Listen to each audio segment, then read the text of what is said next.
ये वीडियो मुझे नहीं पता कि ये कितना ज्यादा इंपॉर्टेंट रोल प्ले करने वाली है आप सभी के एग्जाम के, जब आप वो 3 घंटे लिखने वाले हो ना, उसके लिए। ठीक है, सबसे पहले आपको कुछ खास टिप्स जो बता दूं, जो आपको फॉलो करना है एंड 100% फॉलो करना है।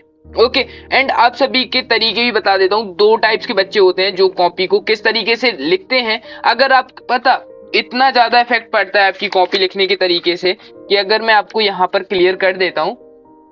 मान लो आपने कॉपी ठीक तरीके से लिखी, मतलब आपने सही आंसर्स भी लिखे। ठीक है, मान लो ये क्वेश्चन का है, आपने ये आंसर लिखा, ठीक है, बेस्ट तरीके से आंसर लिखा। ओके, यहाँ पर काटा पीटी कर दी एंड यहाँ पर ना कुछ लाइन खींची, पेपर मिला और धड़ाधड़ लिखना शुरू कर दिया ना, मतलब कोई सिस्टमेटिक वो ही नहीं है। एंड आपने सही भी चीज लिखी हुई है, यहाँ काट दिया, यहाँ काट दिया, भले ही आपका आंसर सही हो, लेकिन जब टीचर देखेगा एंड जब वो कॉपी देखेगा तो मतलब उसके माइंड में क्या ही इफेक्ट पड़ेगा। एंड वो ना चाह के भी उसे एक एक शब्द पढ़ना पड़ेगा। एंड उसे अलग, अगर 3 नंबर का क्वेश्चन है तो मान लो इसने यहाँ पर गोला मार दिया, वहां पर मार दिया, 1 नंबर दे दिया, भले ही आपका 3 नंबर का आंसर सही हो, लेकिन आपने ये काटा पीटी कर दी, कुछ यहाँ वहां लिख दिया, तो बहुत इफेक्ट पड़ने वाला है। भले ही देखो, मैं आपको एग्जाम्पल के तौर पर दोनों कॉपियां रखी हुई हैं, वो मैं आपको एक एक बहुत अच्छे तरीके से बताऊंगा। ठीक है, अब सेकंड पॉइंट अपन को क्या देखना है। ओके, सेकंड पॉइंट क्या देखना है। अब कुछ बच्चे बोलते कि भैया हमारी राइटिंग तो खराब है, तो फिर हम लोगों के लिए कुछ वो नहीं है। तो देखो, राइटिंग तो हमारी भी खराब है, लेकिन फिर भी मार्क्स अच्छे आए थे ना।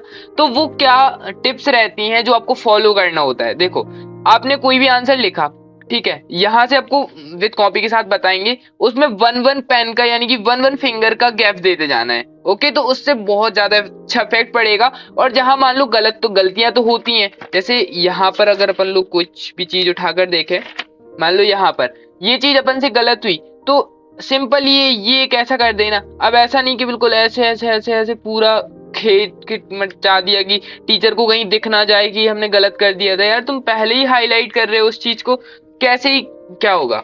ठीक है, चलो अब तुम्हें दोनों कॉपियां दिखा देते हैं। काफी लोगों का ये तरीका तो तुम सभी को दिख ही गया होगा, कंजूसी टाइप वाला।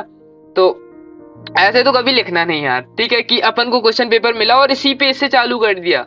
ठीक है, भूल कर भी नहीं करना, मतलब करना है यार, लेकिन जब अपने पास पैसे दिए हैं, एग्जाम की कॉपी के पैसे लगे हैं, तो क्यों वो कर रहे हो। ठीक है, यहाँ से नहीं करना है। कुछ बच्चों की आदत रहती है, पहले यहाँ लिख दिया फिर यहाँ कुछ करके लिख दिया, तो ये चीज बिल्कुल से अवॉइड करना है। फर्स्ट के जो पेजेस रहते हैं, इसे इतना अट्रैक्टिव बनाना है। वो अट्रैक्टिव कैसे बनाना है, तुमको एक कॉपी, ये वाली कॉपी दिखाता हूँ। ठीक है, टीचर के सामने ये कॉपी आई, ये देखो, यहाँ पर उसके सामने ये वाली कॉपी आई, क्या माइंडसेट पड़ेगा उसके माइंड में। अलग दिख रहा है यार, क्वेश्चन नंबर 1, इसमें क्वेश्चन नंबर 1 का आंसर है। ओके, क्वेश्चन नंबर 2 का आंसर है। एंड ना कहीं काटा पीटी ना कहीं कुछ, वो पढ़ेगा पूरा। मतलब अगर थोड़ा बहुत कहीं पे उसने गलत भी लिख दिया होगा, वो पढ़ेगा पूरा। देखो, उदाहरण को कितने अच्छे से हाईलाइट किया है, एक एक चीज को, यहाँ से अलग से डेफिनेशन है, फिर उदाहरण है, फिर इसके पॉइंट्स हैं। उसके बाद नेक्स्ट आ जाते हैं कुछ, जैसे अगर आपको हिंदी में लिखना है तो प्रश्न, यहाँ पर क्वेश्चन नंबर लिखा है। अब यहाँ पर आपको अगर प्रश्न क्रमांक करके ऐसा कुछ लिखना है, हिंदी लिखते हो तो हिंदी चल जाएगा, प्रश्न क्रमांक 14 का उत्तर। फिर उसके बाद ये क्वेश्चन नहीं लिखना, वो तो लिख के बताया। ठीक है, अब फॉलो क्या चीज करनी है। सभी को पता होगा कि इस तरफ एक लाइन, एक इस तरफ लाइन, क्वेश्चन खत्म होने के बाद 2 लाइन या 1 लाइन खत्म कर देना। एंड उसके बीच में कितना गैप रखना है, करीब 4 to 5 लाइन्स का, 1 2 3 4, मतलब समथिंग इतने ही रखना, 4 to 5 लाइन्स का, जिससे क्लियरली पता चले कि हमारा आंसर खत्म हो गया है। नहीं तो काफी बच्चे गलती करते हैं कि उसी में खचर फचर कर देते हैं, बहुत कचरा हो जाता है। जैसे अब इस कॉपी में देखो, मतलब कितना वो है कि राइटिंग देखो, चिपका चिपका कर लिखा है ना, फिर उस चीज में कुछ समझ में नहीं आता। और देखो, क्वेश्चन खत्म हुआ ना, कुछ लाइन छोड़ी ना कुछ हुआ। क्वेश्चन नंबर 4 का अथवा भले ही उसने सही लिखा है, लेकिन आप लिखने का तरीका देखो, अगर यही चीज थोड़ा गैप देकर लिखा जाता, हल्के पेन से लिखा जाता, तो कितना अच्छा इफेक्ट डालता। आप यहाँ पर देख लो। ठीक है, अगर टीचर एग्जामिनर चेक कर रहा है कितने क्लियरिटी के साथ, कितने मतलब उसके साथ कॉपी को लिखा हुआ है, एंड खुद ही देखो आप, है ना, फर्स्ट इंप्रेशन कितना अच्छा पड़ा टीचर के ऊपर। फिर भले ही उसने यहाँ पर अगर उससे कोई आंसर नहीं आ रहा तो उसने बना बना कर लिख दिया, इट डजेंट मैटर, है ना। लेकिन अब स्टार्टिंग ऐसी होगी, एंड फिर यहाँ देखो, काटा पीटी देखो, भले ही आंसर सही है, एक एक लाइन में नहीं, क्यों एक एक छोड़ के करो, ठीक है। क्वेश्चंस के आंसर बहुत क्लियरिटी के साथ लिखो, और ऐसे ज्यादा आपको चित्रकला वगैरह नहीं करनी है यार, ठीक है। क्वेश्चन खत्म हुआ, लाइन खींचो दिस साइड, देखो यहाँ पर, ठीक है। क्वेश्चन खत्म हुआ। ये चीज जानना इसलिए इंपॉर्टेंट है बिकॉज कॉपी अगर आप इस तरीके से, भले ही आपके आंसर सही हो और इस तरीके से, तो आपको खुद ही इफेक्ट, आप खुद टीचर हो तो खुद समझ आ जाएगा आपको।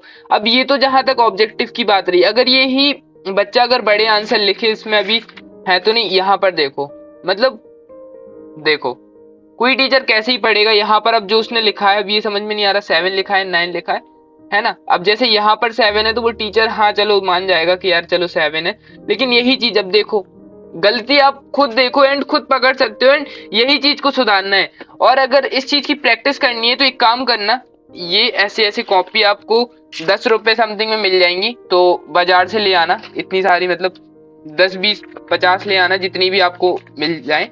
एंड उसके बाद घर पे प्रैक्टिस करो, लिखो, क्योंकि जब आप वहां पर जाओगे तो वहां पर एक बार प्रैक्टिस पड़ गई, ये लाइन खींचना भी कई मुश्किल होता है ना। कुछ बच्चे ऐसे लाइन खींचते हैं तो कहीं ऐसी टेढ़ी हो जाती है, कहीं ऐसी हो जाती है, कुछ बच्चों की ऐसी जाती है पूरी पूरी।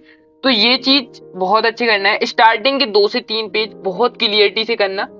होप सो जो बताना चाह रहे थे आपको वो समझ गए होगे।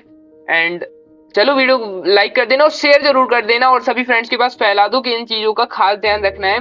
क्या चीज रखना है, गैप दे दे के लिखना है। अगर आपकी राइटिंग खराब है तो 1 फिंगर का स्पेस देकर लिखना है, बहुत अच्छे से क्लियरिटी से लिखना है। और वाला आंसर है तो और वाला आंसर दो, काटा फीटी है तो थोड़ा बहुत एक लाइन वगैरह थोड़ा सा रफ कर दो, जिससे कि बहुत लाइटली इफेक्ट पड़े।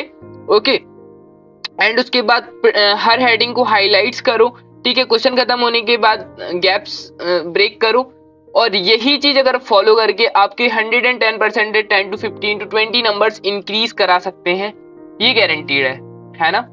तो होप सो आपको ये वीडियो पसंद आई होगी, पसंद आई तो प्लीज वीडियो को शेयर जरूर कर देना। Okay guys, thank you so much for watching, और भैया साथ है बस पढ़ते चलो। ओके।